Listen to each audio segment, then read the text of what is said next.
Salve, salve, nação alvinegra! Começando mais um vídeo aqui no canal John do Timão. Então, se você tá chegando, já deixa o seu like, se inscreve pra gente bater a meta de 115 mil inscritos. Conto com a colaboração de todos, vamos pra cima.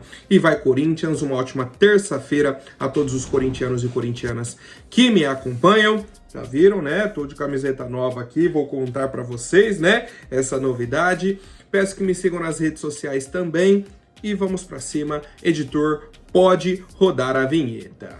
Ó, salve o Corinthians! Bom, família, camiseta número 3 do Corinthians, a Centauro me mandou, tá, de presente aí, então fiquei muito feliz. Chegou um kit completo aqui, ó, tem até aquela cartinha, vou publicar pra vocês lá no Instagram, né, então pra quem quiser dar uma olhada com mais calma depois. Veio esse copo térmico aqui também, logo da Centauro, John do Timão, gostei bastante, veio na caixa personalizada, ó, mostrando tudo aqui pra vocês, ó, John do Timão na caixa, gostei demais, demais, obrigado aí Centauro, e pra você que quiser adquirir essa camisa número 3 do Timão, vou deixar o link aqui na descrição, né, tem o site aí da Centauro, tem modelo torcedor, modelo jogador, masculino, feminino, infantil, tudo completinho aí para quem quiser adquirir essa camisa número 3. Como eu disse para vocês, tá? Eu gostei desse modelo. A minha crítica é o modelo jogador com os patrocinadores naquela cor meio acinzentada, né? Pô, a camisa é preta com laranja. Coloca o patrocínio de laranja, ponto, tá? Mas, de forma geral, gostei bastante aí da camisa, esse tom de laranja bem bacana mesmo. Para quem gostou, pode adquirir, né, pelo link. Para quem não gostou, tudo tranquilo, né? A camisa número 3 não vai ser tão utilizada assim. Vamos para cima e vai Corinthians. Bom, nosso time se reapresentou ontem, né, depois aí do jogo de domingo contra a equipe do Flamengo. Quem atuou por mais de 45 minutos fez um trabalho regenerativo, tá? Os demais atletas foram à academia e depois a campo num trabalho com o técnico Dorival Júnior, priorizando situações específicas de jogo, tá? Um ponto importante, tá? Um dado aqui que o Tomás Rosolino trouxe sobre o trabalho do Dorival Júnior à frente do Corinthians. A gente bateu a marca de 7 jogos em casa no Brasileirão sem vencer. A última vez que isso aconteceu, né? A última e única vez que isso aconteceu foi em 2007, que é o ano do rebaixamento. E um ponto importante. 2 desses 7 jogos lá em 2007 foram clássicos jogados no Morumbi e com a torcida dividida, né? Então, na prática, ficava um campo neutro. O Dorival conseguiu, de uma forma até pior, né? Porque os jogos que a gente tem na Neoquímica Arena, obviamente, a maioria da torcida do Corinthians, e tivemos clássico, torcida única. E ele chegou nessa marca de 7 jogos em casa sem vencer no Brasileirão. Mas tem gente ainda que bate o pé. Ah, não, mas olha o elenco. Ah, não, mas... A gente não venceu o Vitória, não venceu o Fortaleza. A gente perdeu do Sport fora de casa, né? A estatística era só em casa, mas tem esse adendo, né? Perdemos para o Lanterna fora de casa. O aproveitamento do Dorival no Brasileirão é 38%. Mas para algumas pessoas ainda tá tudo bem. Não, o Dorival é um coitadinho. Tá? É um coitadinho. Vamos ver até quando, né? Vamos ver até quando. Bom, sobre o Rodrigo Garro, ele tem avançado na recuperação, né, da lesão que ele sofreu aí. Lesão muscular grau 2 na panturrilha direita. E a previsão é que ele retorne na segunda quinzena de outubro. Pensando nos jogos do Corinthians, a gente tem um jogo amanhã contra o Inter, tem um jogo no final de semana contra o Mirassol, e aí entra a data FIFA. A gente volta a jogar dia 15 contra o Santos, se eu não me engano, e depois pega o Atlético Mineiro no final de semana. Então, pela previsão, o Rodrigo Garro deve voltar aí entre o dia 15 e o dia 18, entre esse jogo aí do Santos e o jogo do Atlético Mineiro. Na previsão, né, otimista, tomara que dê tudo certo, que siga tudo conforme esperado nessa recuperação do atleta Rodrigo Garro. Bom, família, agora falando sobre o senhor André Sanches, né, um pouco das polêmicas que vem acontecendo aí nos últimos meses. O Ministério Público conferiu as faturas do cartão de crédito do Corinthians, que foram colocadas à prova, né? As faturas vazaram nos últimos meses. De junho, final de maio, junho e julho. Começaram a surgir aí faturas do cartão de crédito do Corinthians na rede social. O Corinthians gastou em Tibau do Sul, lá no Rio Grande do Norte, numa festa de Réveillon. O Corinthians gastou em Fernando de Noronha. O Corinthians tá fazendo compra aqui de remédios, né? Aqueles remédios lá que a gente já comentou aqui. Compra de... Não era uma chapinha, era um negócio pro cabelo lá, não lembro o que era. Enfim. Negócio de Babyliss, não era? Não lembro agora o nome. Mas enfim, um monte de compra aleatória no cartão corporativo do clube, cartão oficial do clube. A gente começou a trazer essas faturas e dentro do Corinthians começou aquele zum. Ah, não, a gente foi ver aqui, a gente não sabe se essa fatura é verdadeira, a gente vai investigar, a gente vai ver, a gente vai ver, a gente vai ver, a gente vai atrás, a gente tá vendo, a gente tá investigando. Amanhã é outubro e até agora, de forma institucional, né, do Corinthians, a gente não tem uma resposta. Não tá na mão do Pantaleão, não tá na mão do Romeu Tuma Júnior, a gente vai passar para a Comissão de Ética, para a Justiça, isso, aquilo, tal, e até agora nada. O Ministério Público assumiu isso, né, de forma externa, porque a investigação interna, na teoria, segue, né, na teoria, porque na prática a gente não viu nada ainda. O Ministério Público conferiu, pediu a documentação, tomou uma canseira do Corinthians, foi atrás, conseguiu as faturas, conseguiu ali outros documentos fiscais e o Ministério Público atestou a veracidade das faturas. Ou seja, as faturas que vazaram são verdadeiras. Primeiro ponto. Primeiro ponto muito importante. Então as faturas são verdadeiras. E aí a gente já começa a pensar o que pode acontecer, né? Por quê? Vamos na linha do tempo. Nas 2 últimas semanas, o pessoal do André Sanches, né, a defesa dele, a parte jurídica no caso, ingressou com um pedido de arquivamento dessas investigações, alegando que o cartão corporativo do Corinthians, né, esse uso para despesas pessoais, não configuraria crime. Porque a gente, enquanto torcida, né, vem pedindo esse enquadramento como o uso indébito do cartão corporativo, porque ele estava usando para uso pessoal, segundo as investigações, tá? Tudo aqui que eu falar dessa notícia, né, são segundo as investigações, segundo as faturas vazadas e tudo mais, e a própria matéria do Globo Esporte, ok? Só para eu me respaldar juridicamente também. Beleza. Então, a defesa do André Sanches, nas 2 últimas semanas, viu que a coisa estava ficando pegada, entrou com esse pedido, né, de arquivamento. O Ministério Público olhou e falou, não, negou o pedido da defesa do André Sanches. Então, tá, eles queriam arquivamento, o Ministério Público vai seguir a investigação. Recusaram esse pedido. Ok. Dentre as faturas que vazaram, temos, por exemplo, um Réveillon em Fernando de Noronha, né? A primeira fatura que vazou foi de uma festa de Réveillon de 2020 para 2021, uma festa em Tibau do Sul, lá no Rio Grande do Norte. Primeiro, negaram, não sei do que se trata, não é comigo, não, tem que ver. Aí depois de um tempo o pessoal forçando, né, falando, cara, realmente, será que é uma fatura do Corinthians? Isso aconteceu. Acharam fotos do Andrés nessa cidade, né? Na época do Réveillon e tal. E aí ele assumiu, né? Depois de um tempo, assumiu que realmente usou o cartão do Corinthians para essa viagem pessoal dele. Não era uma viagem com o presidente do Corinthians, era uma viagem pessoal, de festa. Tava bêbado, bebi muito, acabei me confundindo ali com os cartões, porque o cartão é do mesmo banco que o meu cartão pessoal, isso e aquilo, e prometeu reembolso, segundo as informações até, fez o reembolso ali de 10, 15 mil reais pro Corinthians dessa fatura, dessa festa de Réveillon, tá? Então do fim de 2020. Só que a gente tem outras diversas faturas que foram vazando no decorrer do tempo, né? Como os exemplos que eu já trouxe aqui, e uma festa de Réveillon em Fernando de Noronha, de 2019 para 2020, ou seja, um ano antes daquela primeira fatura que vazou. de novo se confundiu, de novo estava bêbado. São as dúvidas que a gente tem, né? Porque o Corinthians não teve nenhum compromisso em Fernando de Noronha. Tem uma compra numa joalheria.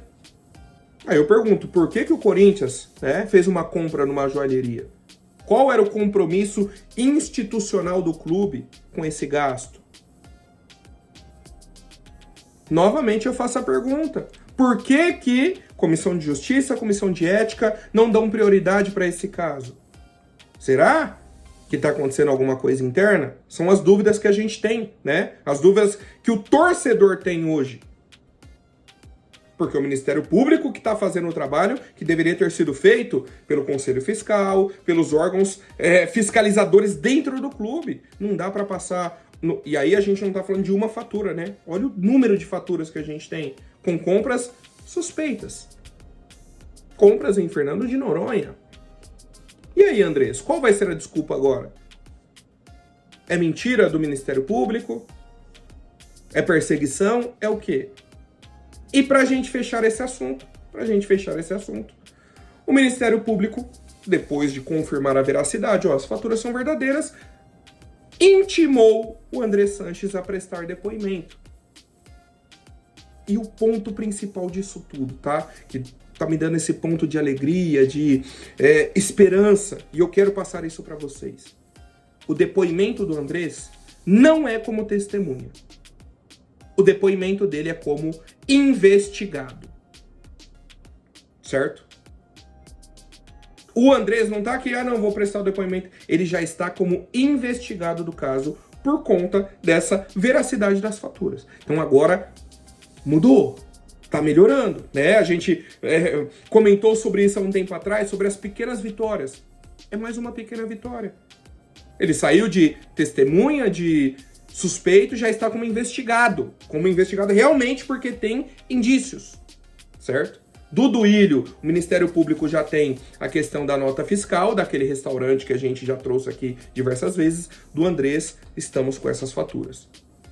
No que vai dar, não sabemos, mas tem um caminho, tá? Tem um caminho a ser seguido pelo Ministério Público e pelo promotor Cássio Conserino, né? Eu acho que a gente tem que ressaltar sempre esse nome, que é importante pra gente, tá? Bom, seguindo com as novidades, prometi trazer para vocês aqui algumas atualizações, né, do que poderia acontecer com o Corinthians no caso de uma intervenção judicial, porque a gente está acompanhando aí, né, eu trouxe aqui alguns vídeos atrás, um movimento que está acontecendo aí nas redes sociais, algumas páginas de torcedores do Corinthians trazendo pedido de intervenção judicial no Corinthians. E temos um exemplo do que aconteceu no futebol brasileiro, que foi o Bahia, que aconteceu essa intervenção judicial e tal, e hoje o Bahia tá ali, né, brigando na parte de cima da tabela, obviamente depois de ter se tornado uma SAF, né, não foi assim num piscar de olhos. E o pessoal da Central do Timão trouxe uma reportagem assim, ó, completíssima sobre o passo a passo, tá, da vida do Bahia. E, obviamente, a gente tem que fazer o paralelo e tentar entender o que cabe dentro da realidade ou não do Corinthians. O ponto que eu queria trazer para vocês é o seguinte. A intervenção judicial não é uma brincadeirinha. Não é um negócio que você olha assim e fala, justiça, vem aqui. Tem suspeitas dentro do Corinthians, o Corinthians está com muitas dívidas, vocês não podem assumir aqui para resolver o problema? Tirar todo mundo, né, fazer aquela limpeza? Não é uma conversa agradável assim. Para chegar no caso de uma intervenção judicial, tem que se comprovar crimes dentro do clube, seja financeiro, seja de outros âmbitos, para que a justiça entenda, né, que uma intervenção é necessária. E aí vamos, para mim, na parte que pode, né, se transformar em algo negativo para o Corinthians, que é o seguinte. A pessoa que for indicada para ser o novo administrador do Corinthians, né, você agora vai cuidar do Corinthians, vai resolver essa situação, fazer essa limpa, é o seguinte. A prioridade dessa pessoa vai ser pagar as contas.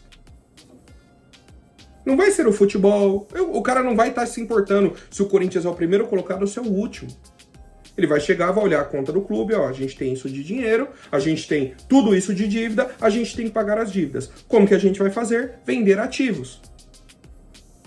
Qual que é o principal ativo do clube? Jogadores. Vamos vender os jogadores, arrecadar um dinheiro e começar a pagar esse pessoal. Vai ser isso. Então a gente está falando de um caso extremo, tá? Por isso que eu queria trazer esse debate aqui. Não é não, o juiz vai chegar aqui, vai remover todo mundo que ele acha que tem que ser removido e pronto, devolve o clube para a torcida. Não, intervenção judicial é algo muito sério, é algo que demanda tempo.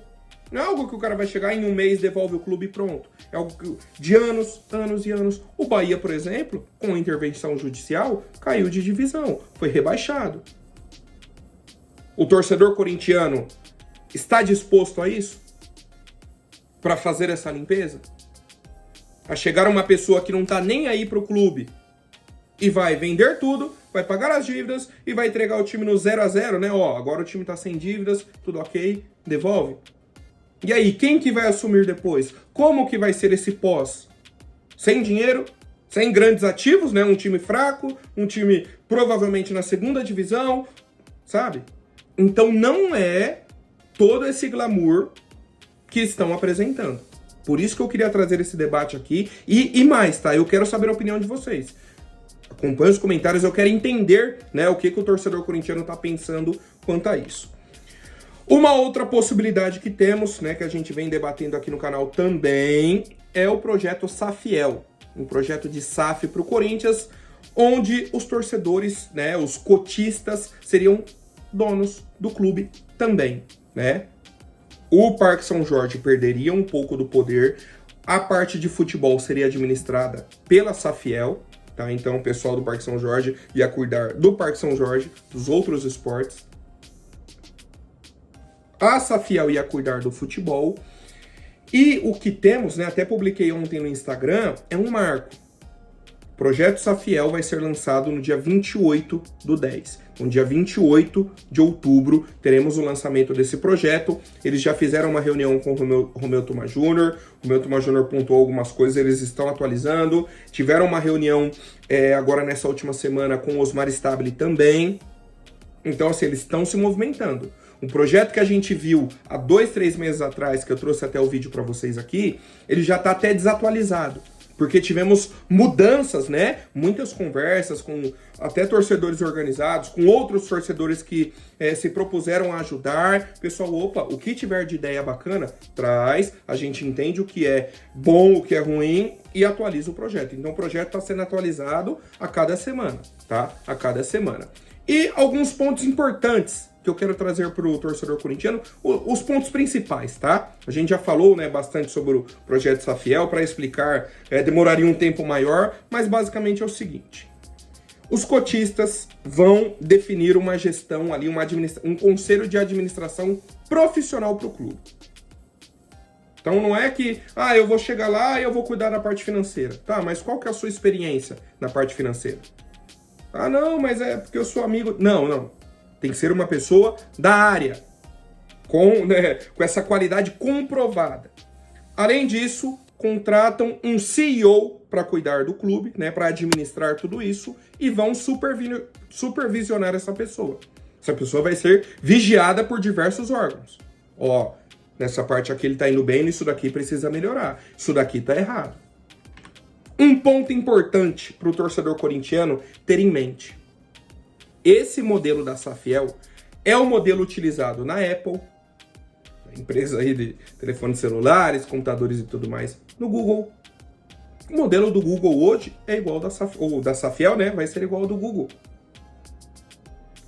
Disney, Coca-Cola, é o mesmo modelo de gestão. E aí eu pergunto para vocês, esses modelos deram errado? Esses modelos são ruins? Porque se fossem, né, a gente não veria falar dessas marcas.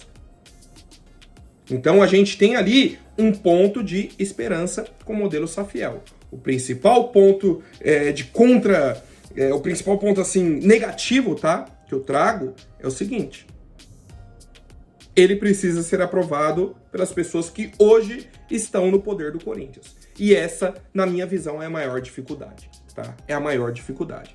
Então a gente pode até trazer aqui mais informações sobre a Safiel para vocês, tá? Quem tiver dúvida pode comentar, a gente tenta trazer aí no decorrer da semana, mas eu acho que é importante o torcedor corintiano estar na mesma linha, né, de conhecimento, assim, ou pelo menos entender o que está acontecendo dentro do clube. O que é uma intervenção judicial, o que é o projeto da Safiel, como está correndo essa reforma do estatuto, a proposta do coletivo Voz Corintiana para a reforma do estatuto também, né, que foi apresentada aí ao Romeu. Ele disse que vai trazer algumas ideias, outras não são tão viáveis. A gente vai tentando entender, né, o que está acontecendo e os próximos passos do nosso Coringão. Certo, família? Por hoje é isso. Amanhã eu volto com mais novidades. Deixa o seu like, se inscreve, deixa o seu comentário, se tornem membros, clique no botão hype. Um forte abraço e vai Corinthians!